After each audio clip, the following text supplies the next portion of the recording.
Iran में पुरतशद्दुद मुजाहिरों के बाद सदर डोनाल्ड ट्रंप का मुमकिन फौजी ऑप्शंस पर गौर। CNN का इंकशाफ। इंसानी हुकूक की तंजीमों का ईरान में मुजाहिरों में अमवात की तादाद 192 तक पहुंचने का दावा। सदर मुमलिकत आसिफ अली जरदारी ने कौमी असम्बली का इजलास कल शाम 5 बजे तलब कर लिया। कराची में तहरीक इंसाफ का जलसा अब तक शुरू नहीं हो सका। PTI के कारकुनान नुमाइश चुरंगी पर जमा। वजीर आला खैबर पख्तूनख्वा सुहेल अफरीदी का जलसे से पहले शहर के मुख्तलिफ इलाकों का दौरा।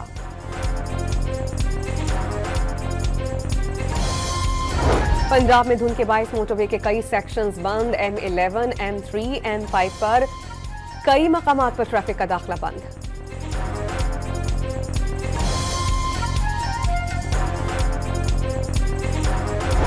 और दम्बोला में बारिश से मुतासरा तीसरे T20 में श्रीलंका की बैटिंग जारी। पाकिस्तान ने टॉस जीतकर फील्डिंग का फैसला किया था।